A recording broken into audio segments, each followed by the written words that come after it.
Welcome to the Ad Nauseam podcast, where classical gourmands everywhere can finally get their fill. Join us for a delectable discussion of Greco-Roman civilization stretching from the Minoans and Mycenaeans through the Renaissance and right down to the present. And now, ladies and gentlemen, here are your hosts, Dr. David Noe and Dr. Jeff Winkle.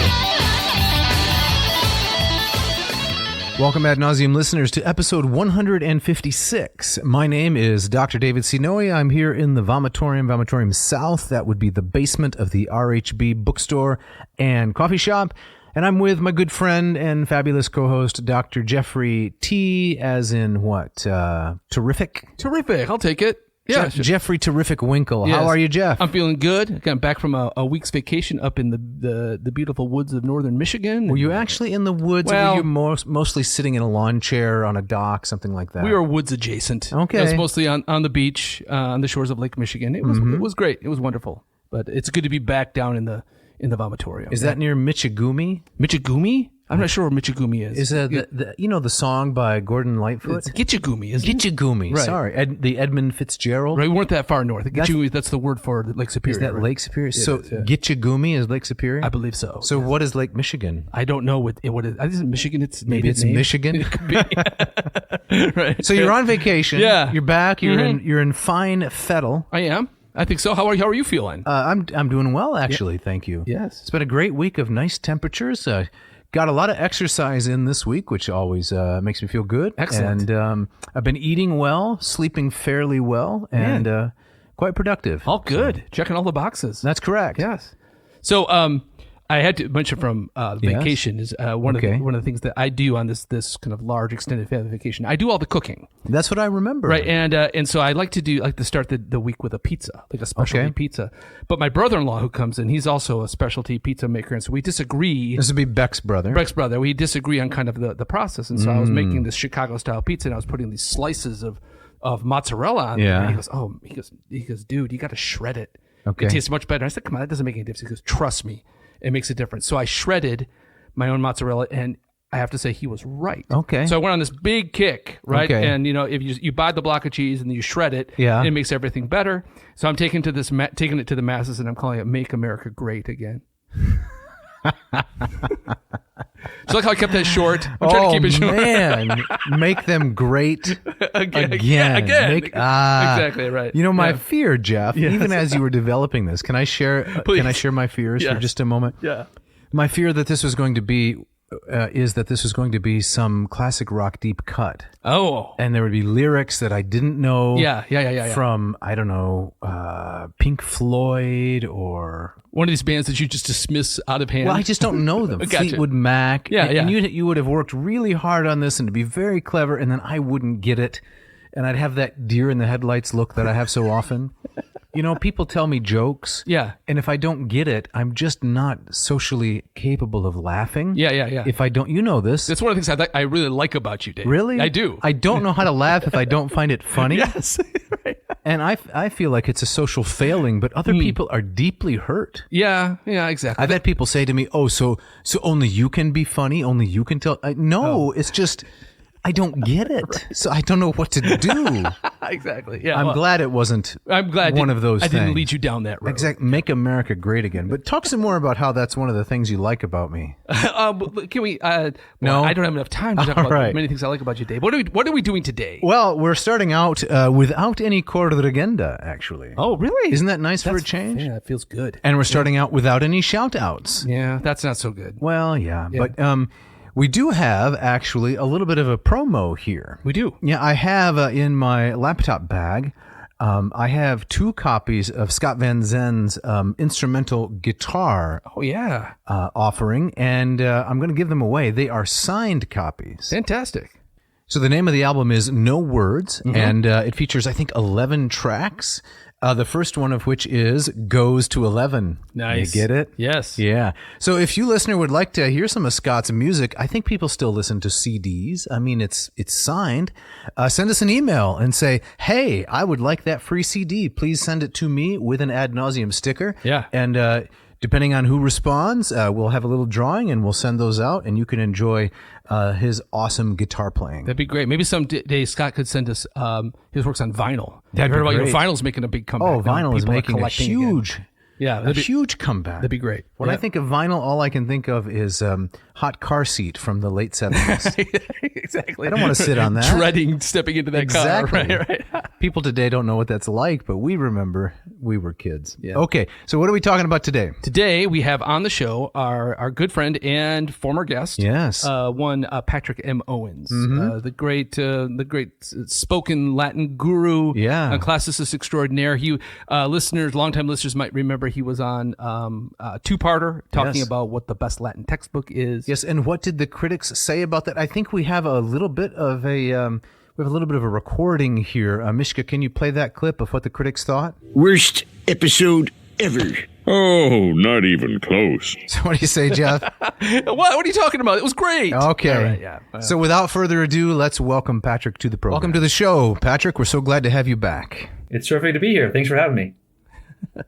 Hey, this is not the first time that Patrick has been on the show. That's right? correct. He was back with us. It's been a while. It's been quite a while. It was a two-parter talking about what's the best Latin textbook. That's correct. Yes. Things got a little bit tense at one point, and I heard some feedback that they really liked the full-on nerd conflict between Dr. Owens, the revered Dr. Owens, and myself. Yes. So we're going to mostly avoid that today, I think. But before we get into the meat of today's episode, Patrick, can you tell us how have you been lately? What's going on in your part of the Latin world? I'm doing wonderful.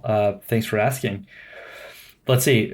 Things in my part of the Latin world are always exciting because Latin offers us an endless possibilities of things to study and discuss. The plethora of authors and topics. So my scholarship, my study continues and propels me forward. Great. And today we're going to talk about an article that you wrote in 2016, which, believe it or not, is 8 years ago. And the title of that article is Barbarisms at the Gate of Some Perils in Active Latin Pedagogy. So this was published in the journal Classical World, Volume 109, number 4, the summer of 2016.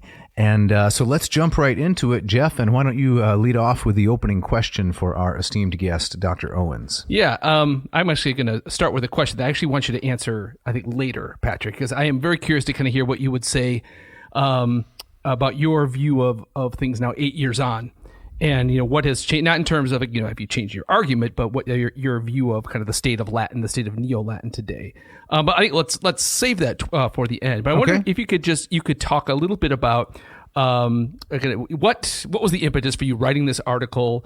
What were some of the issues that you saw that you wanted to put pen to paper here and get the word out? And should we stipulate, Jeff, that his responses need to be on the whole in English rather than in spoken Latin? Please, yes. Because although I could probably interpret on the fly, I would no doubt make mistakes numerous. So for the sake of our listeners, he should speak English. All right. So what motivated me? That's a great question. I think I wanted to share my reflections on the topic. Now, that may sound obvious to some of your audience members, but in academia, where the mantra goes publish or perish, that sort of motive, namely just sharing one's reaction or one's reflections on a topic, is, I think, less common than we'd hope. I also thought that I had a contribution to make. I thought that the Latin-speaking community, in part or in whole, might benefit from some retrospection. So you have been a practitioner of active Latin since the early 2000s, is that correct? I mean, we talked about this a little bit on those other episodes, but it might be helpful to refresh the memory of our audience if they haven't listened to those. Yeah, that's right. It's hard to pinpoint a time when one becomes a practitioner of spoken Latin unless one can look back at an event like a rusticatio or a conventiculum or something of that sort and say that's when they began. I was fortunate to attend a Jesuit preparatory school in New York City where all students were required to study Latin. And that started for me an exciting lifelong journey of learning and teaching the classical languages. I went on shortly thereafter to study with famed Father Reginald Foster over a few years. Subsequently took a degree in classics from Fordham University, and then moved to Italy to join a small cohort of scholars who were, I guess, the nascent Academia Vivarium Novum before it became a flourishing, internationally known institution. So from, say, beginning Latin in secondary school, I had opportunities to hear a high school teacher greet us in Latin or dismiss the class in Latin. And that always interested me. I always thought that the students in the modern languages had a foot up on us, that they were really engaged in the languages in a way that we in Latin and in the Greek classrooms were not. And so when I had the opportunity to study with Father Reginald Foster, who was a very proficient and a proponent of spoken Latin, that really changed things for me. And I realized how little Latin I knew and how much Latin there was to learn, which was an incredibly exciting prospect. Then I completed a master's degree at the University of Kentucky under the direction of Terence Thunberg, who himself is a practitioner and a well-known active Latin expert. And my PhD was at the Institutum Altiores Latinitatis in Rome, which is perhaps the only place in the world where at the time all the courses could be taught in Latin. I could take all of my exams and my comps in Latin. And then I wrote under Luigi Miraglia, who is also a proponent and an expert in Renaissance Latin and Humanist Latin.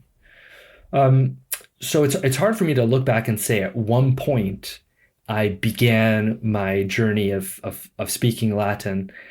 Certainly my time with Father Reginald Foster and my time with Terence Thunberg were incredibly formative. I'll go on to add that I had the good fortune of meeting the love of my life at a conventiculum under the aegis of the University of Kentucky. And she is also an accomplished Latinist.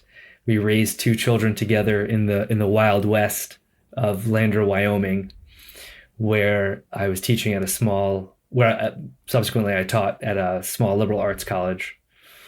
And so I was able to have a home life that was also in Latin, a home life where much of daily chores and my relationship with my children were really in Latin. And so that fortified these previous experiences that I had. Did you seek out to study with Foster because of his known facility in active Latin, or was it while you were studying with him that you said, "Oh, okay, this is exciting. This might be a better way to go with kind of learning and studying and teaching the language"? Yeah, that's right. Those two things went hand in hand. Father Reginald Foster had an aura about him and a fame that made him seem gargantuan, made him larger than life. So I don't know that I went to study with him because he was such a proficient Latin speaker or because he was such a famous Latinist. I don't think I distinguished between the two of them. I wanted this experience of studying with the Latinist to the stars, the Pope's Latinist and the author of thousands of documents, and that he would speak Latin to us for a few hours every day was icing on the cake. Yeah. So thank you. So as we get into the article itself, I want to begin by reading a little portion from the first page and to get a bit of your response to it, Patrick, because this struck me particularly. You say, quote, "We are approaching a crucial tipping point wherein the first generation of students educated during the major revival of active Latin pedagogy are approaching leadership roles. These practitioners of active Latin are not only evangelizing their peers, but are also teaching ever more students to regard Latin as an actual language capable of meaningful communication, in which they can ultimately think without the need for an intermediary language of translation. Although the active Latin movement has grown exponentially, the success of the trend is hampered by both an unwillingness on the part of some entrenched readers and teachers and administrators, and the ire of critics, who charge that this is a futile exercise which does not approximate the Latin a student is likely to encounter in texts. End quote. Can you unpack some of those claims a little bit and explain it in a way that might be really approachable for us and our listeners? I think my goal for the article was threefold. I hoped first to set out a history of active Latin pedagogy, especially in the US. I identified three general categories of missteps or errors in active Latin pedagogy. And I hope to suggest certain recommendations for amelioration or general improvements in both the practice of speaking Latin and the engagement of active Latin in the classroom. When I was writing this, which I really began probably in 2014, I did not yet see any institutions that had either professors or tenured instructors or even head teachers in the secondary school systems who had come up through active Latin pedagogy or who were even steeped in the movement. There were a couple of people who had written widely on active Latin or had written widely on Latin pedagogy in general, but they were few and far between.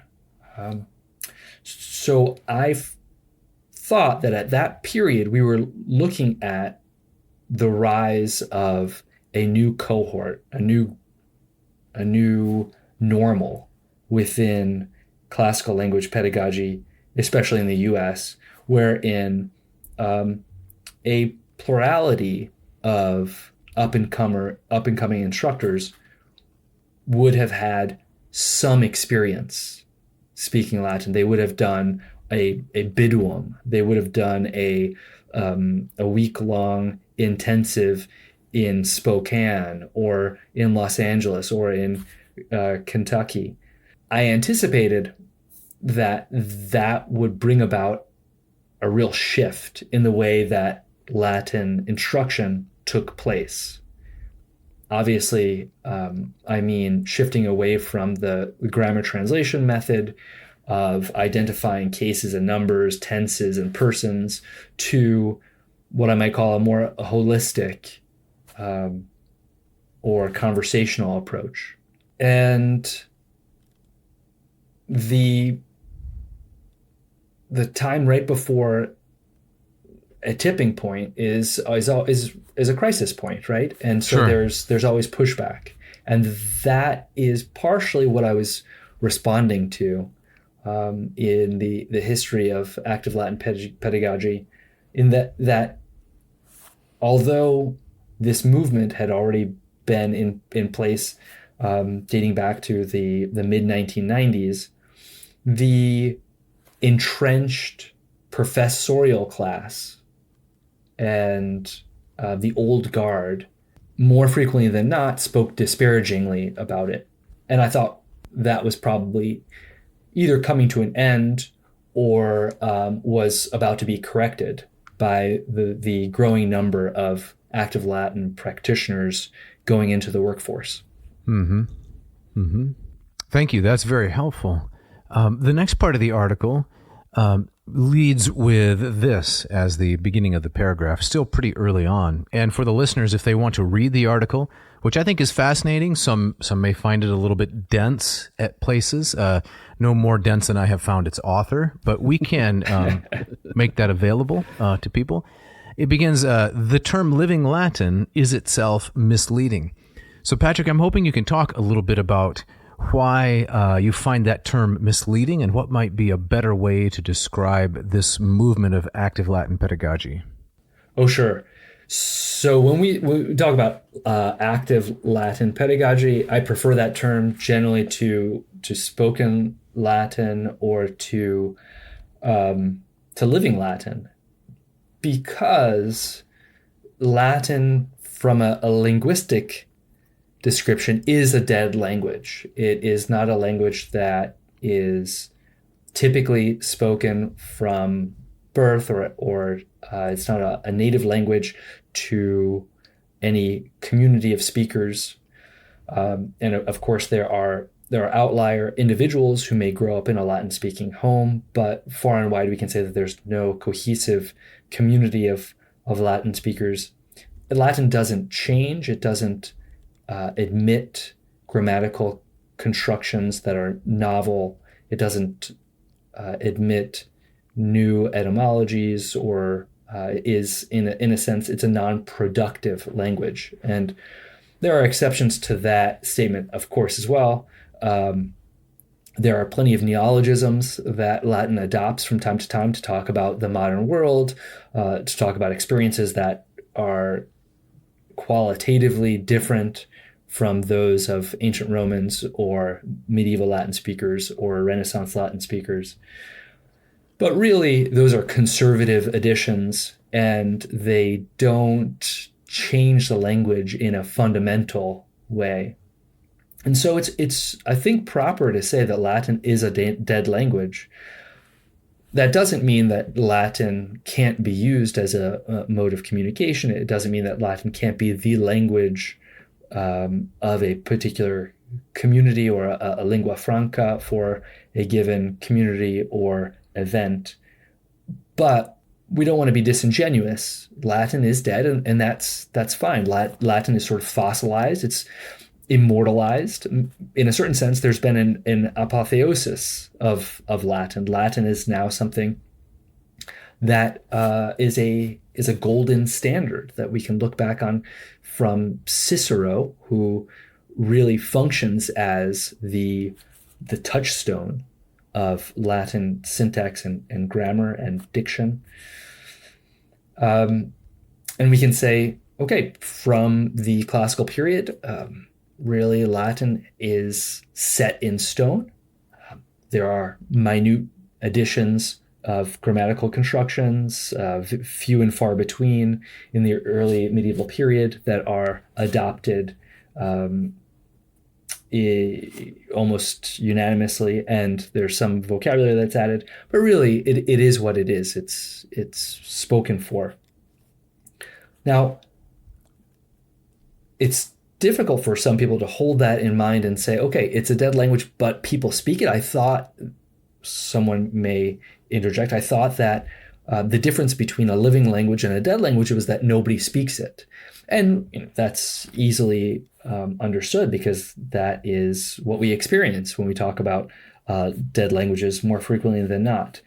But Latin is spoken. It's just not spoken by a natural community, and therefore the language doesn't develop in the same way as other languages do. Yeah, does that answer part of your question? Yeah, that's very helpful. Yeah, that's great. And related to that, one of the things I found really interesting in your article was you talk about, when you talk about like the fossilization or the immutability of Latin, and how it, it's kind of set in stone and doesn't, in many ways, it doesn't change. And so I think a question that I thought, it was somebody outside of the camp of the classical languages would ask is, okay, well, how can that possibly be? That you talk about how studying active Latin or using active Latin, you don't really have to deal with the issues of dialect because of its immutability.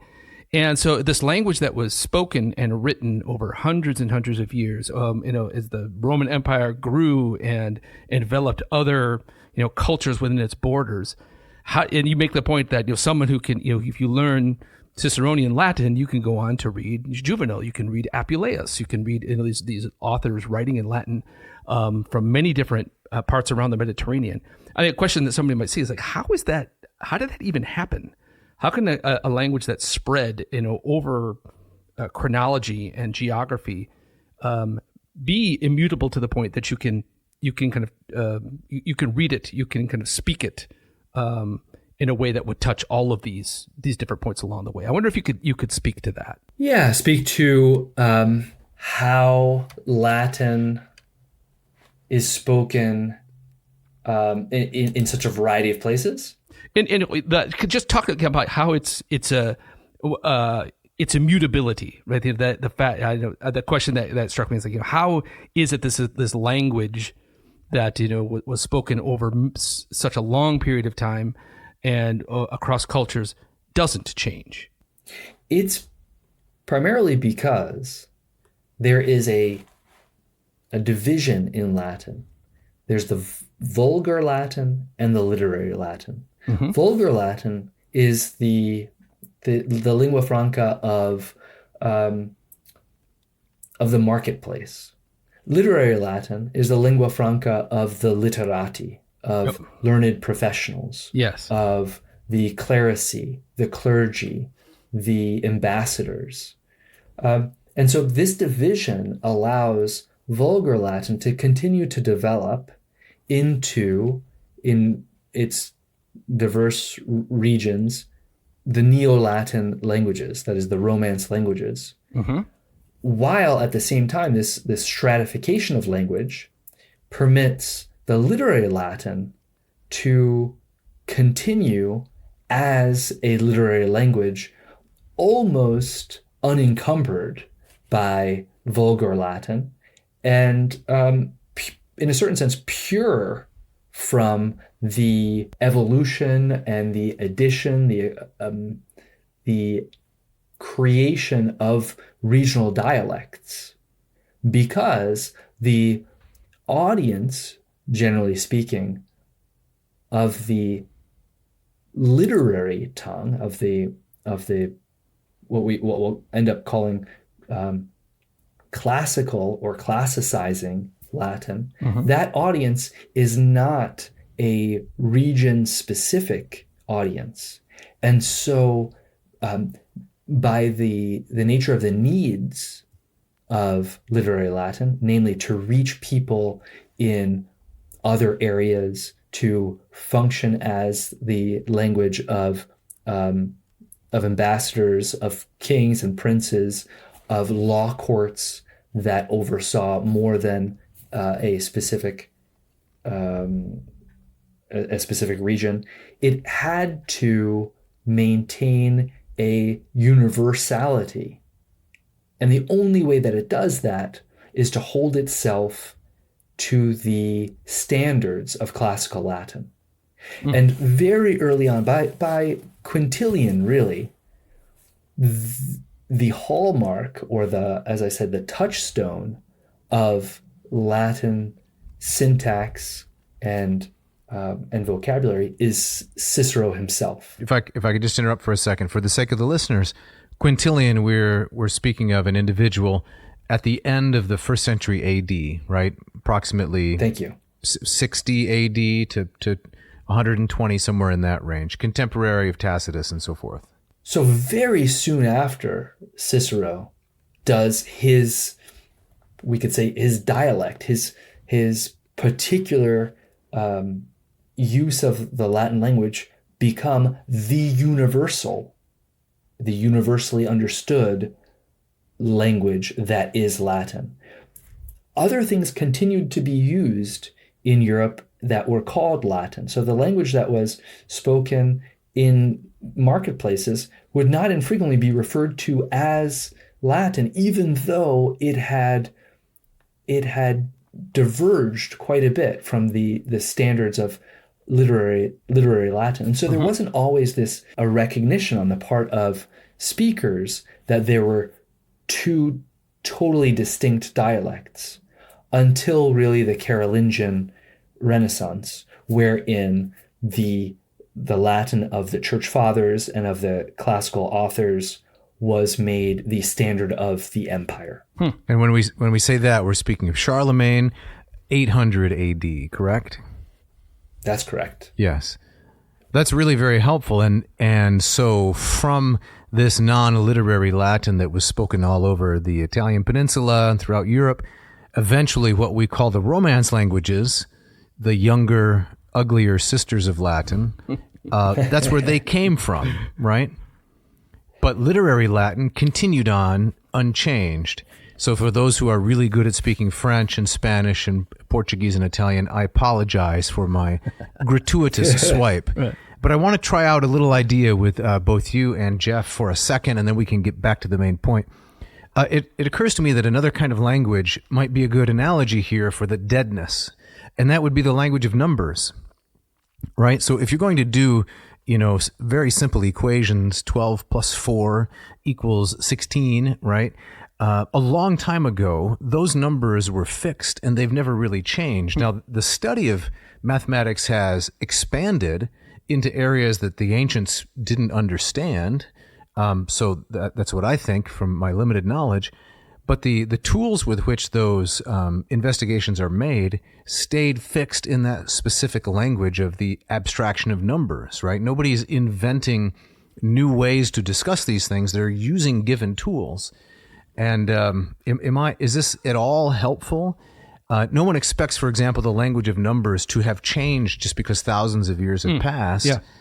The language of Latin hasn't changed either because there's a fixed canon, and that has, I suppose, strengths and weaknesses alike, but we're concentrating on the strengths. Yeah, I like that analogy a lot. What do you think about that, Patrick? Does that kind of dovetail with what you were just saying? Yeah, that's very interesting. I've never thought about numbers being fixed in that way, but certainly it dovetails perfectly insofar as the semantics of particular words, the constructions of sentences, how words are inflected, whether they be conjugated or declined. All those things were fixed at a relatively early point in the language's history. And when I say an early point in the language's history, we really mean 300 years into the literary history of the language, a history in total that is now more than 2,300 years old. So in the first, not just 25%, but very early on, for the entirety of the language was the fossilization or the fixture made, looking back to which all other authors writing for nearly 2,000 years afterwards have held themselves accountable. One of the another thing that I wanted to talk about in your article was, and you correct me if I have this wrong, is that a point that you seem to come back to is that in embracing active Latin in this way, that the ultimate point is that it brings you back to the text, and that if you can, you can think in the language, if you can communicate orally, you develop the listening skills of the languages. It's only going to make your grasp and understanding of the literary works that much easier.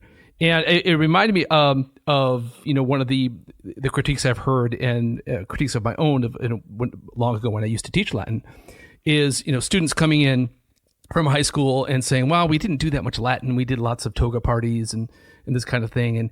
And if we learned speaking some Latin, it was about asking where the bathroom was and having some kind of fun with the spoken language. But it was always kind of the speaking of Latin was kind of thought to be, this is for fun. Learning how to say hello and basic exchanges was all well and good, but it was always just kind of ancillary to open up your Wheelock text. And so, do I have that right when you say that ultimately, what's the ultimate goal of communicating in Latin? In the context of a classroom, it's to bring you back to the text. And if I can piggyback on that, yeah, because we do a lot of piggybacking here in the Vomitorium. Yes. Bring you back to the text with more capability for comprehension and appreciation. Yes, of course. That was assumed in what you're saying. You wouldn't want to come back to the text with less, right? Right. So, having written this mostly almost 10 years ago, I have to admit that my view has changed on some of that issue. My views have changed insofar as I was really sure why you should speak Latin 10 years ago. And I thought that the reason to speak Latin was because it improved one's ability to read the classics. Now, I still believe that one of the best ways, and perhaps the best way, to become better at reading the classics is to use Latin in an active mode and to read or learn to read the classics without an intermediary language. I certainly do believe that. But I've come to understand that there can be other good reasons to speak Latin.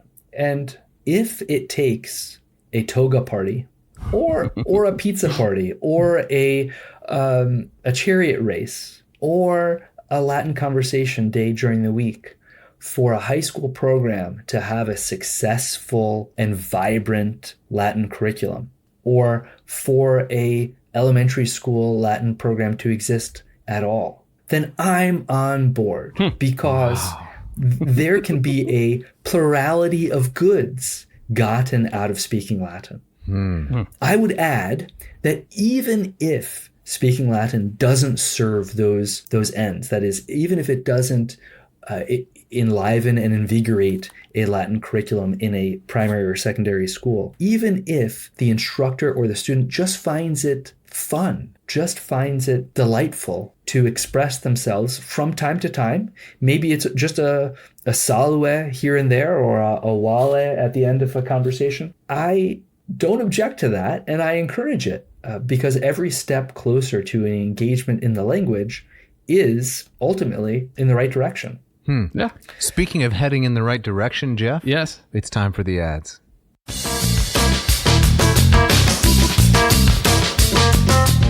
This episode of Ad Nauseam is brought to you by the good folks at Hackett Publishing. We love these guys. They've been with us from the beginning. They are one of these companies that is keeping the flame alive. They offer a wide selection of textbooks across academic fields, most notably, I would say, for their classical selections.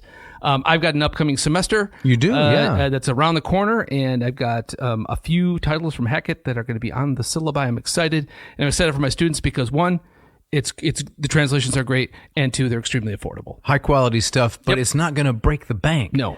The kids can buy the books and still get the coffee or the bagel or something like that. Yeah. They don't have to choose between eating and owning the texts for the course. Am I right? It's true. I will often get emails from the students saying, do I really need to buy this book? Because apparently they've had classes where the professor never uses the book. That's a shame. And then I say, yes, I'm requiring you to buy this book, but look, you can get this copy of Stanley Lombardo's Odyssey, published by Hackett, for $8. Yeah, it won't break the bank. And they'll say, I can do that. And I'm having a little bit of a prophetic moment here, or we already recorded a part of this episode and are going back to do the ads. I'm not sure which.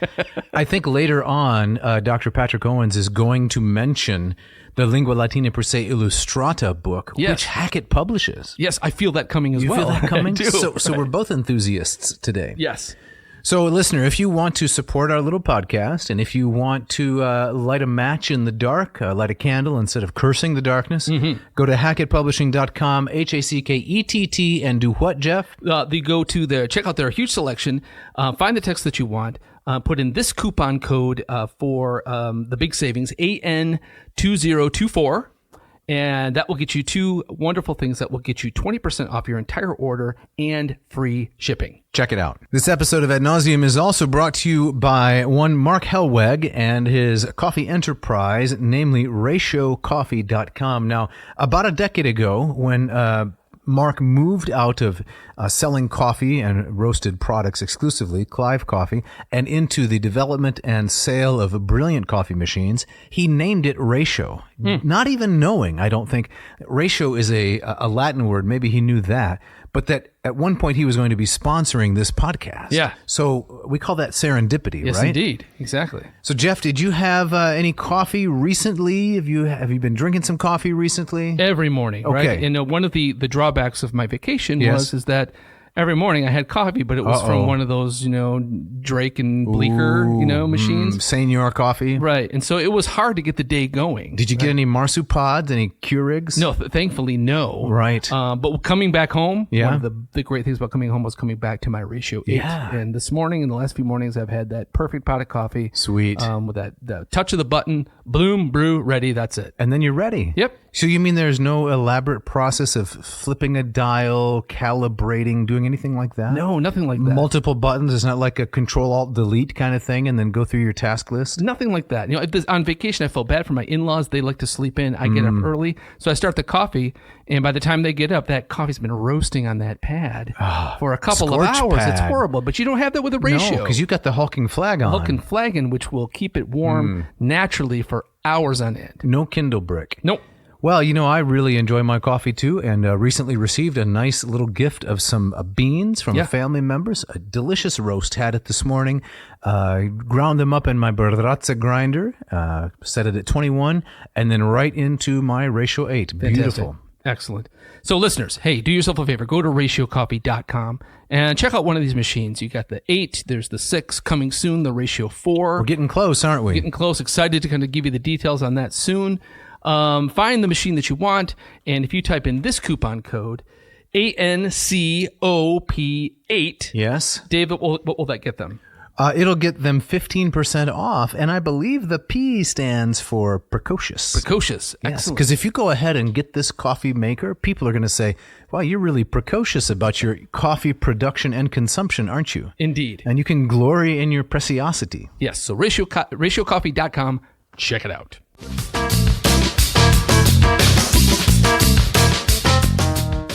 All right, Patrick, as we get back into it, did you have some final thoughts on what we were talking about just before the break? Right. Yes. So active Latin, speaking Latin, so to speak, is a wonderful and effective way to get closer to the text. And that, I think, is the primary advantage. It certainly is the primary advantage and reason why I bring it into my classrooms, and why I think it deserves a place in our university and college classrooms. There are certainly other undeniable good reasons to speak Latin in a classroom or outside of class. And I think my mind has broadened since 2016 on that question. That's good. Yeah. That's what we do here at Ad Nauseam typically, isn't it, Jeff? We broaden minds. We try to. That's what we're all about. So if you were to write this same article today, Barbarisms at the Gates, an analysis of some perils in active Latin pedagogy, if you were to write it today, what would you do differently? I mean, you used some interesting examples of some howlers like mox and so forth. Would you use different examples? Do you still have your finger on the pulse of active Latin pedagogy? I know COVID interrupted many of the bidua and conventicula that take place. But just a general question, what might you do differently were you to rewrite it? That's a good question.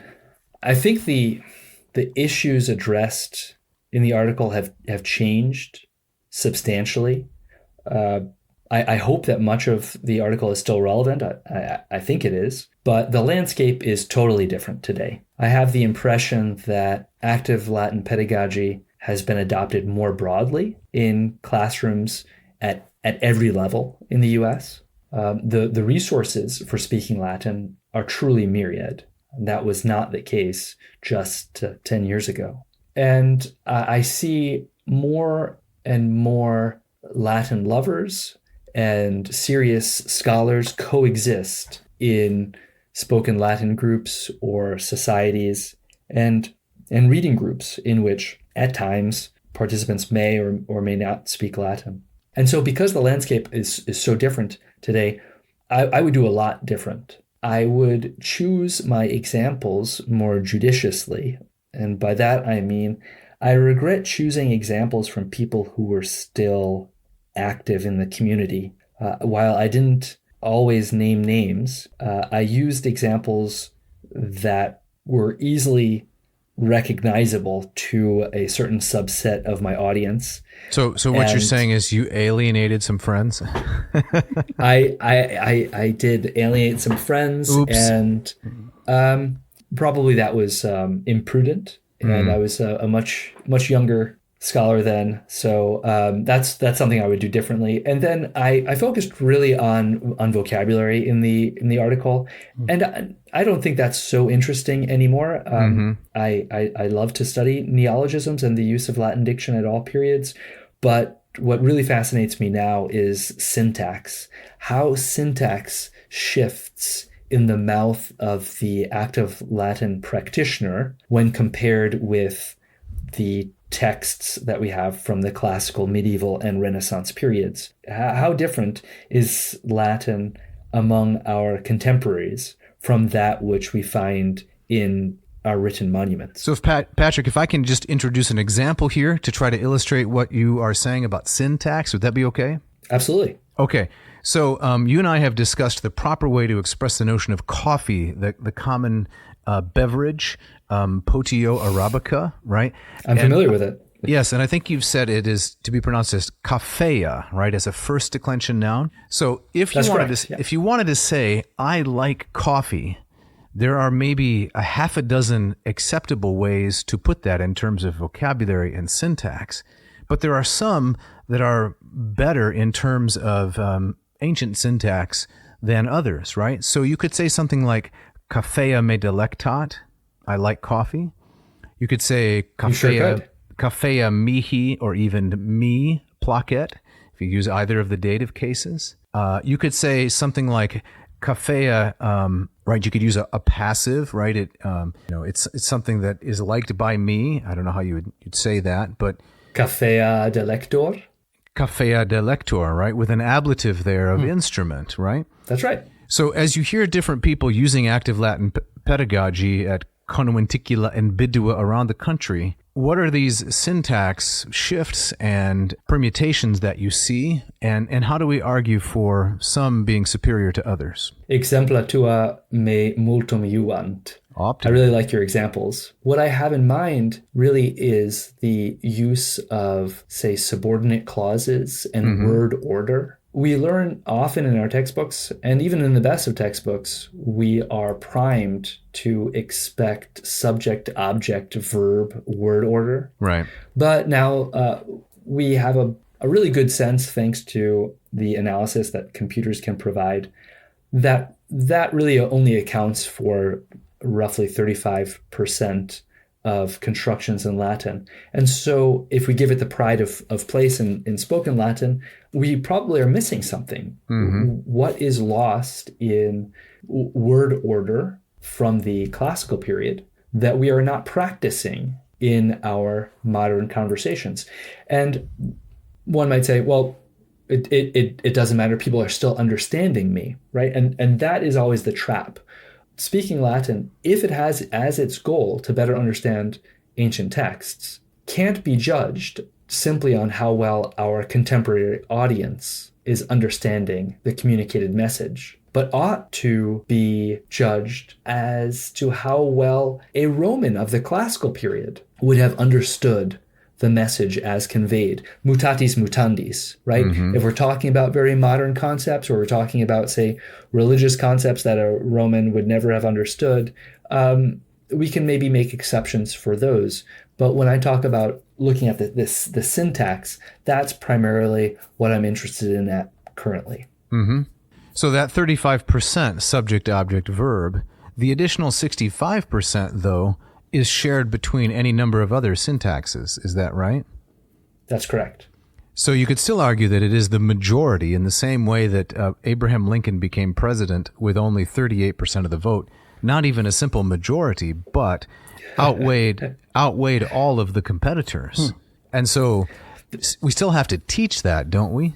Subject, object, verb, but be sensitive, I understand you to say, to the many other ways in which a syntax can be constructed, including the tendency for the verb esse, the copulative, to be either right near the front of the sentence or roughly in the center between subject and predicate. Is that accurate? That's exactly right, yes. And so much like an election where someone with a plurality still wins the seat, the winner of such an election ought to take into account the voices of those who did not vote for the candidate, and what that means. If that analogy holds, what I mean to say is, just because it is perhaps the plurality doesn't mean that we can be dogmatic about it, or that we can ignore the meaning behind other word orders. Right. So here's an example, perhaps the most famous Latin sentence of all time, quus quotandem abutera Catalina patientia nostra, right? Abutera is in roughly the center of that sentence, right? And then what do we have near the end? A vocative and then an ablative, patientia nostra. So doesn't follow subject-object-verb syntax. That's exactly right. And for that reason, the sentence is particularly dynamic. Right. That's excellent. Hey, Patrick, I wonder if you could talk a little bit about, you in your article, you have some critique of different groups, different people coming up with Neo-Latin words. And I think you used the example of coming up with the word for the photocopier. And amongst in your critique, you write about how many times when people come up with these Neo-Latin terms, they're mixing Greek and Latin roots, and they're doing this in a way that the Romans wouldn't have done, and so it's lazy, and it's not really rooted in antiquity. I wonder if you could. I remember a student gave me a copy of the first Harry Potter book in Latin. And I don't remember what the word was, but I think on the first page there, they had to come up with a Neo-Latin word for the vacuum cleaner. So I'm wondering if you were, you don't have to pick the vacuum cleaner, but if you could walk us through, what would your process be when if you were to come up with a Neo-Latin word for some piece of modern technology, how would you go about doing that? Where would you start? And how would you kind of root that in ancient Latin and keep it true to what the Romans were doing hundreds of years ago? And I've been in his home, Jeff. Yes. Let me tell you, he knows what a vacuum cleaner is. That place is spotless. That's correct. You could parse verbs off the floor. Nice.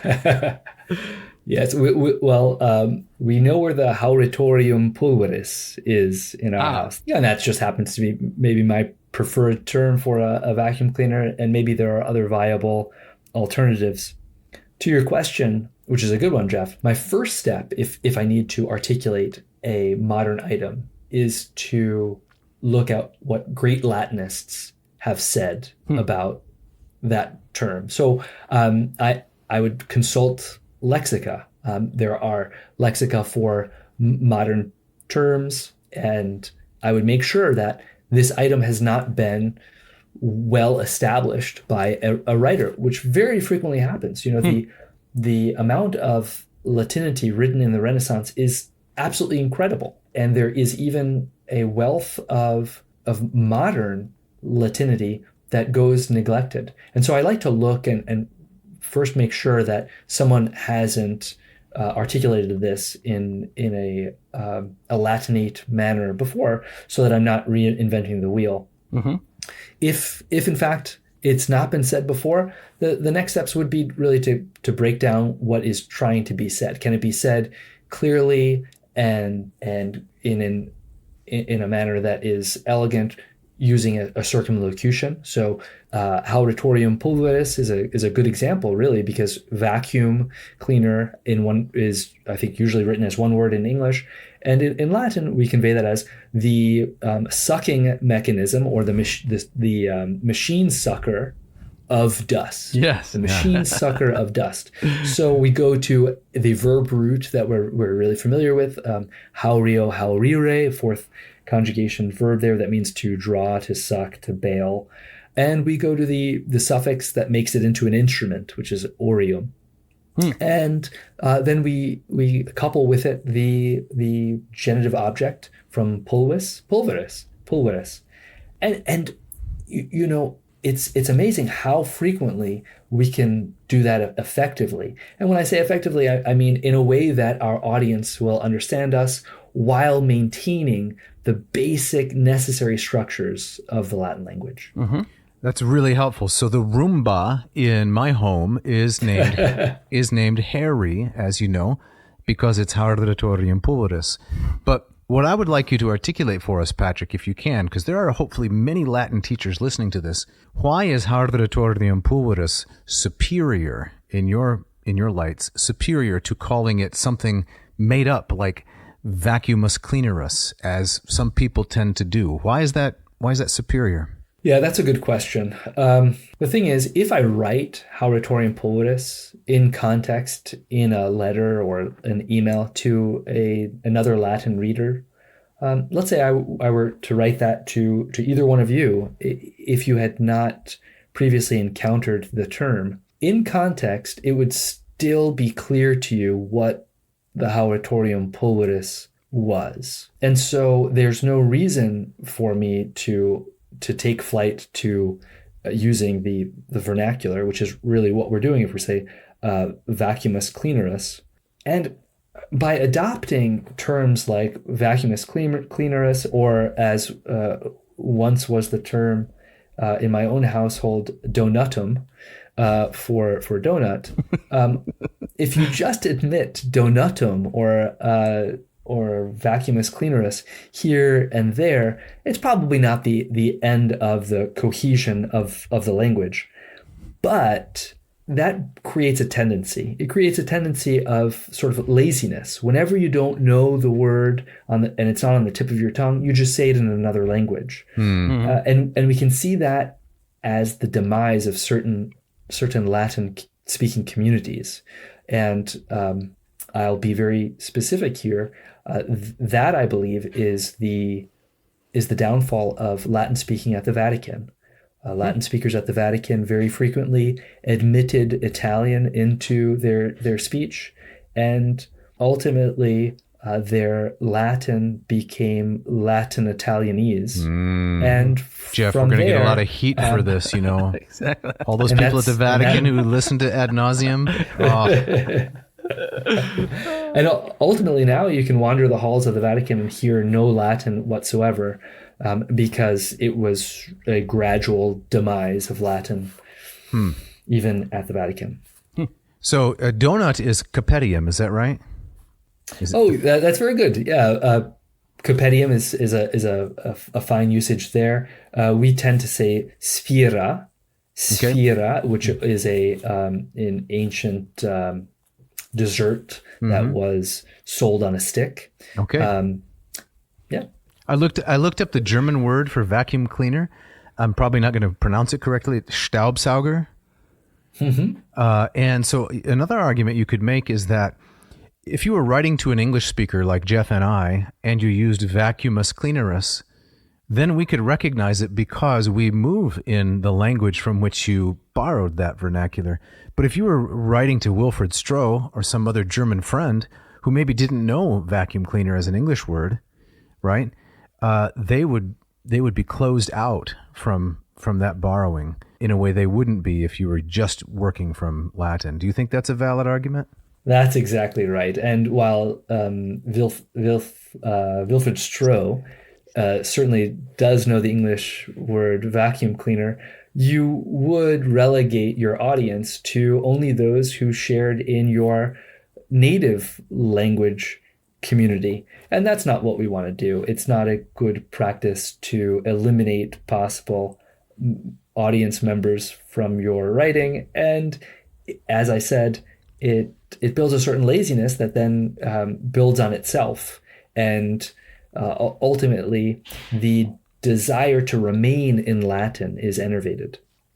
That's great. This reminds me of one of my favorite anecdotes from my own teaching history. Is you mentioned in your article about kind of the danger of using some of these online dictionaries, and if you're not versed in particular Britishisms, it might lead you down the wrong path. And I gave an extra credit assignment at the end of a Latin course where I said students could come in, they could translate verse and chorus of their favorite song, but they could only get the extra credit if they performed it. And I had a few takers, and one of my male students, his song that he chose was "Rocket Man" by Elton John, and so he needed a Latin word for a rocket, and he went to, I think it was William Whitaker's Words, and he typed in "rocket," and it gave him back a "rucetta," a Neo-Latin, but not realizing that "rocket" as a Britishism means arugula. And so yes, he's saying "We're Rucetta," he's saying "Arugula Man" to the class. And it was fantastic. Well, that's a great assignment. You failed him, right, Jeff? You failed him. I failed him. Yes, failed him exactly. twice. I shouted him out of the room. Good, so. good. What a terrific learning experience. That student and all the other students who witnessed Arugula Man will never forget that lesson. I think you're right. You can't simply plug into a dictionary a one-for-one expectation. Exactly. Yeah. Well, as we get closer to winding up this episode, perhaps my last question for you, Patrick, maybe not my last complaint, and that is, what advice would you give to those just beginning to adopt active Latin pedagogy? And I ask that advisedly because maybe the audience doesn't know this, maybe they do, maybe they know and don't care, but Patrick is one of the best active Latin practitioners, in my studied opinion, in the world. He's phenomenally good at speaking Latin, no doubt because he studied with some of the greats like Thunberg, Luigi Moralia, and others. So what would you say, Patrick, to those who want to try some active Latin pedagogy, but it's completely uncharted territory for them? Well, David, that's a very, very kind introduction to your question. I'm not sure that it's merited at all, but it is. Here it goes.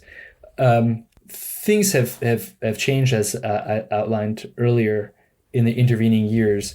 And today, there are so many resources and so many possibilities for someone who is interested in beginning active Latin pedagogy or learning to speak Latin at all. First and foremost, I recommend that someone who wants to learn Latin pick up a copy of Lingua Latina per se illustrata, or also known as Familia Romana, a series that has been reinvigorated by Hackett Publishing. Check out Latin Per Diem, which is a fantastic site run by David. I've heard of this. Which has daily Sounds Latin vaguely lessons. familiar. Yes. Then there's the Paideia Institute for the Humanities has something called Tela Paideia, where you can take courses online in spoken Latin and even Greek.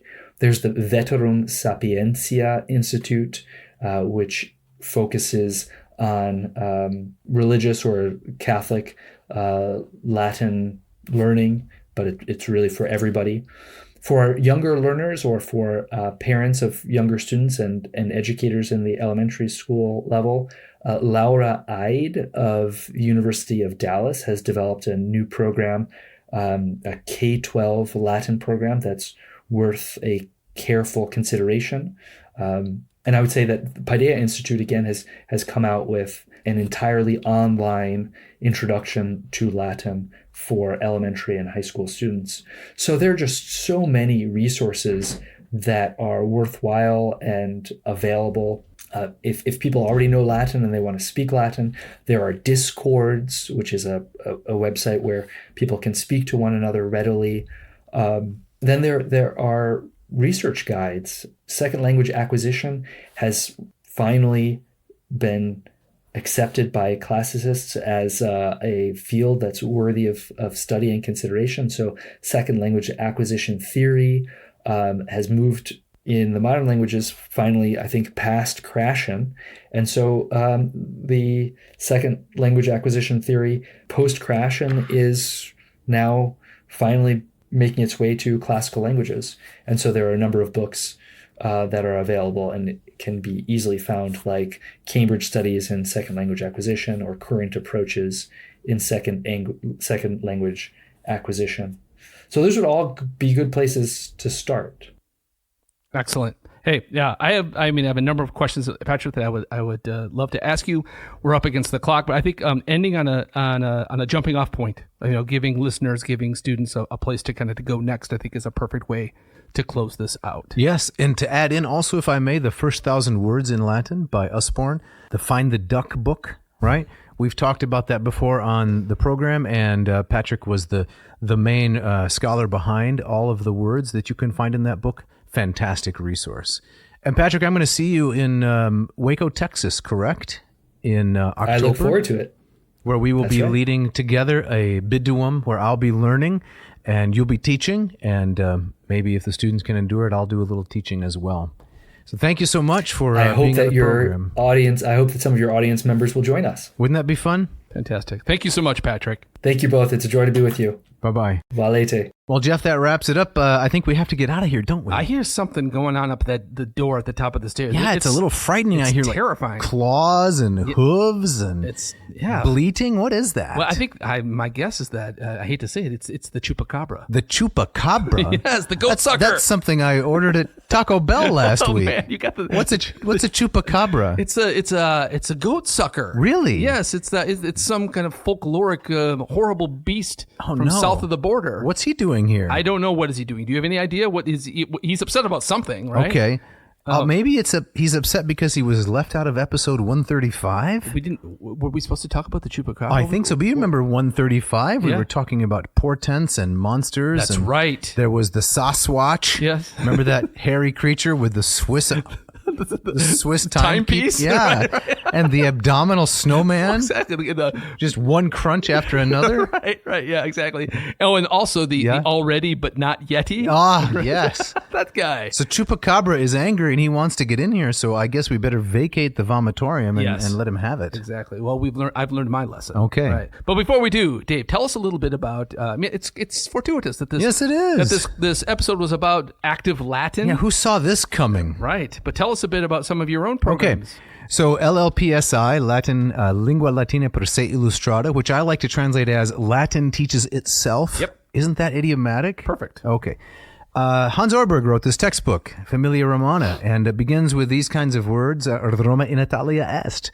If you want to study Latin from the ground up, ab initio, go to my site, latinperdiem.com/LLPSI. Check out the program. I'm going to be running a flash sale. All right. Not a flash flood, but just a flash sale. Give us the details. Well, it's going to be on Wednesday, August 7. For one day, you can get 17% off any of my online courses. Excellent. Now, you may be asking, why 17%? Yeah, Go ahead. It's very specific. Why 17? Why not 15 or 20? I just thought 17 was a good number. Okay, all right. It's prime, isn't it? It is a prime number. It's going to be my own prime day. There we go. All right. You can get 17% off any of our online courses, a one-day flash sale. That will be for the Latin if you want to get started. If you're a little more advanced, you want to take one of the classes that I have recorded on Cicero or John Calvin or Theodore Beza, a number of courses, you can get one of those. It's quite an inexpensive option, actually, and it's going to be 17% off the sticker price. If you're interested in Greek, then you want to check out Moss Method. So that's mossmethod.com. This program will take you from neophyte to erudite. Sounds like you've had some practice with that, Winkle. I got it down. All right. And what is this? Well, if you want to learn Greek, you want to profit from the last 30 years or so. What are we on now? 32 years of study. Wow. I've been studying Greek a long time. I should know more, frankly, after all that time. And teaching it for a long time, too. And I've compressed all that knowledge into this course. And there are other programs out there. Some of them may be better. I'm not really qualified to say, but very confident you won't find a better value. Yes. That is the combination of expertise and affordability. Mossmethod.com. Check out many of the free resources on my YouTube channel and maybe sign up for the class. Sounds great. Hey, and we have people to thank as always. Mishka, our great engineer, cleans this up, gets it turned around in record time. We love the work that she does. Amazing. So thankful for it. Scott Van Zen, Ken Tamplin, these great musicians who have so generously allowed us to use their incredible music that you hear at the beginning and as the bumper music throughout. That's right. Love these guys. Yeah, for the ads and so forth. I hope, I could be totally wrong here, but Jeff, our hope is that the listener likes the little bit of incongruity between these dry, abstruse topics and the catchy music, that comes at the beginning and at the end. It's incongruity, right? But it's that tension that makes it interesting. That's right. Keeps life interesting. So thank you, Scott and Ken. You can check out their guitar playing and singing courses online. Jeff, what if they want to get in touch with you? It's very easy. The listeners. They can write to me at jeff@adnauseam.com. Don't forget that V. And if they want to write to you, Dave? It's Dave at we're doing this opposite. Yes, we are. Dave at adnauseam.com. Don't forget the V in nauseum. And we will respond to your criticisms. We will respond to your praise, obviously. Mm-hmm. And if they want to get a T-shirt like the one you're wearing, a Quai Nocent Docent. That's right. Got it on right now. Yep. Go to adnauseam.com. Again, don't forget the V. Check out the Lurchwood merch section. Mm-hmm. And yes, be the first on your block. Yeah. To be fashionable. Like your neighbor, the young man, what's his name? My neighbor? The young guy with the John Wayne accent. What are you talking? Oh, yeah. Oh, he's since moved away. Oh, he has? Sorry. Yeah, so Fulton. Fulton is now. Well, I found another place to live. But I'm wondering if your son could come out to play. That's Fulton. That's He's Fulton. Yeah. first on his block. So next week is going to be episode 157. Yep. Where are we headed? Oh, I think we're still kind of. Are we TBD? We're stuck between Maru Yeah. and Carl Richard. Right, and we've kind of got that loose summer schedule right now. Yeah, it's okay. Yeah, it's fine. We'll keep it real. Yep. And Dave, I believe you. I'm looking at this. I love this. Yeah? You have the gustatory parting shot. I do, and this is from a woman named Amy Bender. I like the name. I've name. never heard of her before. The name of the work is The Color Master, Stories. All right. And before I say it, I have to give a little bit of a background. Okay. But for the quote. So I have been a longtime apple eater. I love eating apples. You have a favorite variety? I like the Honey Crisp. Honey Crisp. Yes. It's hard to beat that. That's a money apple. I'm a big fan of the Granny Smith. I always like those too. Yeah. Because they're so firm, and there's a good contrast between the tartness and the sweetness. Indeed. Now, for many, many, many years, like 30, I would eat one apple a day. Oh. According to the doctor's dictum. Yes, exactly. Right? Yeah. What would that be in Latin? Well, never mind. Yeah. And I had heard early on that apple seeds have cyanide. Do you know this? I think I have heard Trace that. amounts of cyanide. Yes, right. So I would always eat the entire apple, Yes. core and seeds. Right. Trying to poison yourself? No, my Okay. thinking was if ever anyone wants to poison me, You built up a they tolerance. won't succeed because I've been ingesting tiny bits of cyanide for years. But I recently learned that it only takes about 40 seeds to be lethal. Goodness. About 40 seeds in Really? one sitting. Man. So that's only about, what, 3 apples? Yeah.